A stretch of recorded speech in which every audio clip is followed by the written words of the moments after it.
Bismillah. Assalamualaikum warahmatullahi wabarakatuh. Alhamdulillahirabbil alamin wa bihi nasta'inu ala umuri dunya waddin wassalatu wassalamu ala asyrafil anbiya'i wal mursalin nabiyyina Muhammad sallallahu alaihi wasallam wa ala alihi wa sahbihi ajma'in, amma ba'd. Bapak Ibu jemaah salat tarawih yang semoga dimuliakan dan dirahmati Allah. Alhamdulillah, kita bersyukur kepada Allah.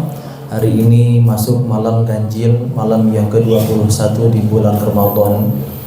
Kalau ini merupakan malam kemuliaan atau turunnya Lailatul Qadar, maka dimulai dari salat maghrib, salat isya, salat tarawih, dan seluruh amal-amal ketaatan kita mulai malam ini. Kalau mendapatkan Lailatul Qadar khairum min alfi syahr, maka amal ibadah itu bukan setara 1000 bulan, tapi lebih baik dari 1000 bulan.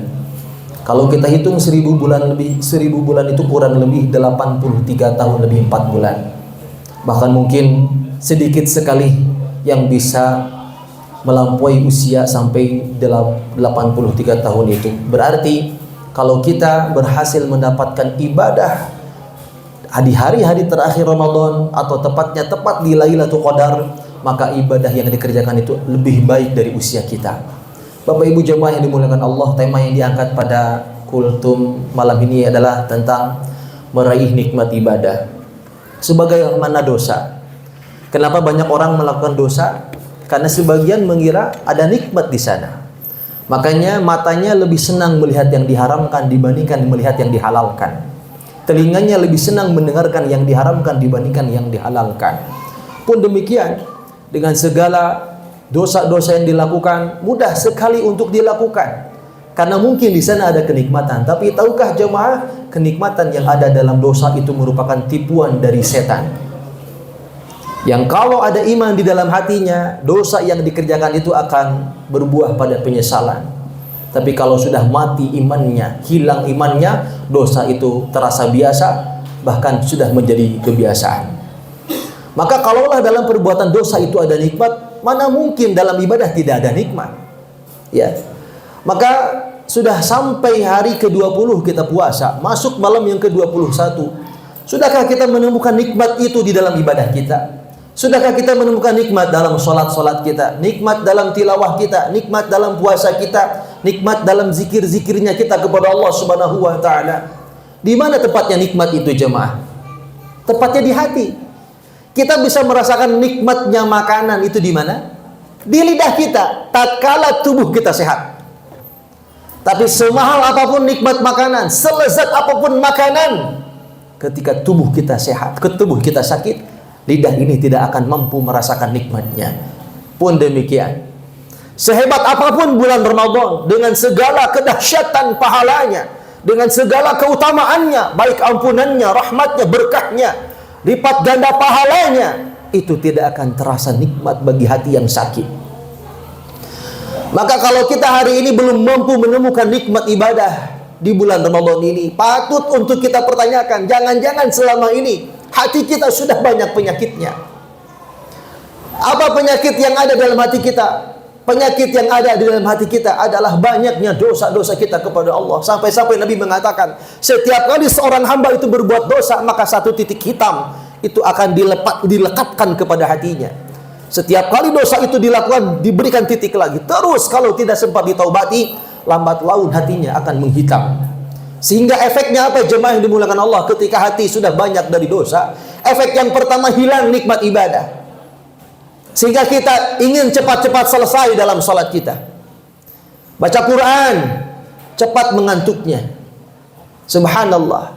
Dan juga ibadah-ibadah yang lainnya, kita tidak senang, kita tidak nyaman beribadah lama lama beribadah kepada Allah Subhanahu wa Ta'ala.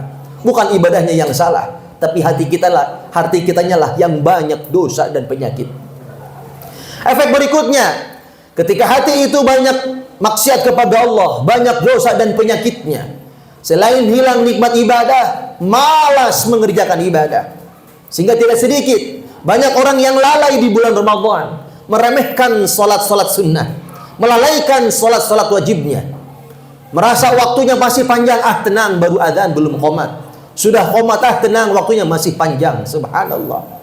Ketika Al-Quran tidak mau dibaca, tenang, masih panjang waktunya. Sampai kita masuk malam ke-21 ini baru terasa, ternyata Ramadan sesaat lagi akan meninggalkan kita. Jemaah yang dimuliakan Allah Subhanahu wa taala, ketika kita membaca komentar, kalau komentar itu lucu, walau dia tidak bersuara, tapi kita bisa ikut tertawa.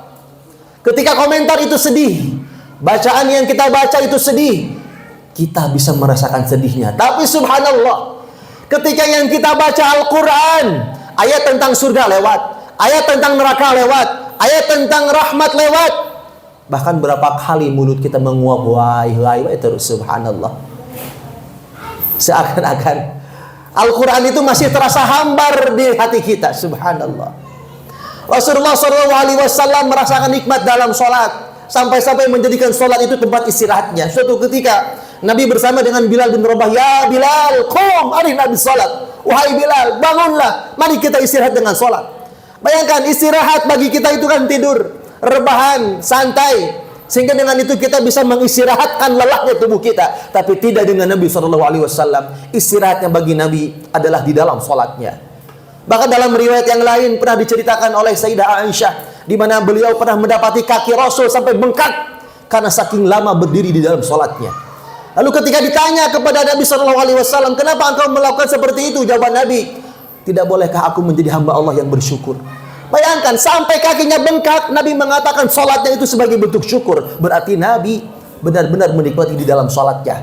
Sampai kakinya bengkak, beliau tidak merasakannya. Subhanallah. Ali bin Abi Thalib suatu ketika pernah betisnya kena panah, lalu minta kepada sahabat yang lain untuk dicabut panah itu ketika beliau sholat. Ternyata nikmat sholat bisa menghilangkan rasa sakit di kakinya. Allahu Akbar. Pun demikian Al-Quran ketika dibaca oleh sahabat Nabi, Nabi mendengarkan bacaan yang indah itu, berlinanglah kedua air mata Nabi. Berarti Al-Quran yang dibaca nembus ke relung hati yang paling dalam. Itulah nikmat yang ada di dalam Al-Quran.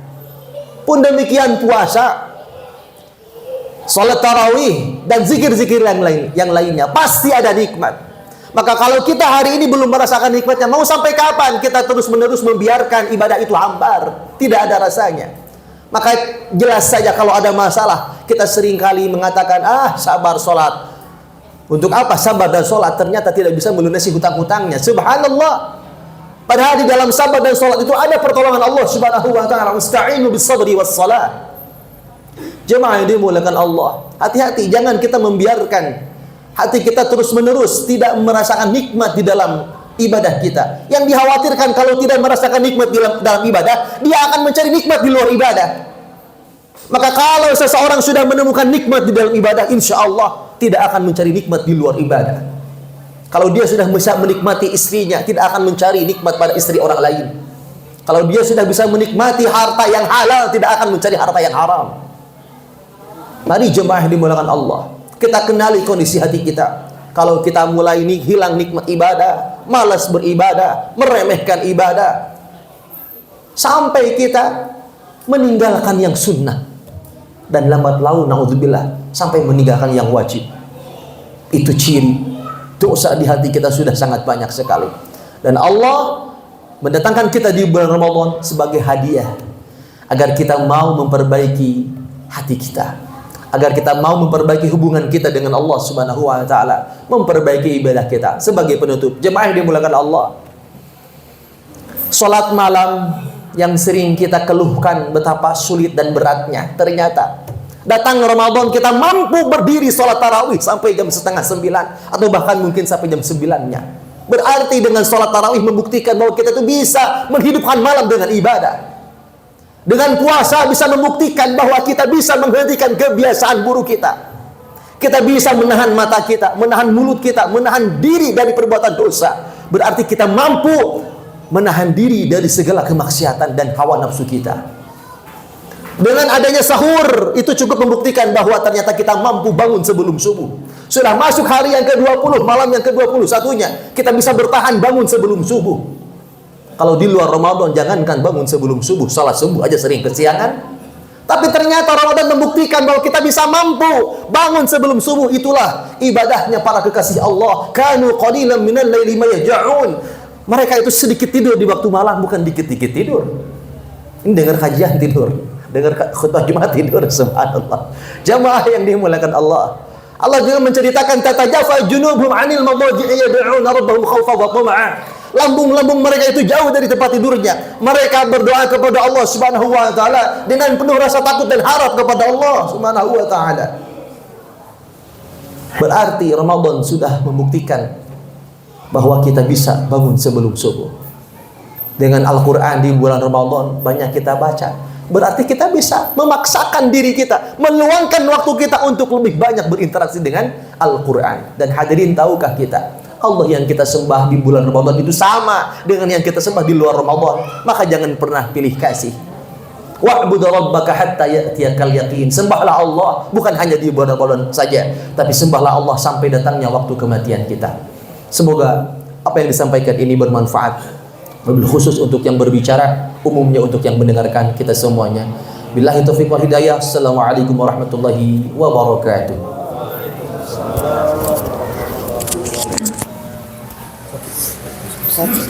Request yang dulu tadi.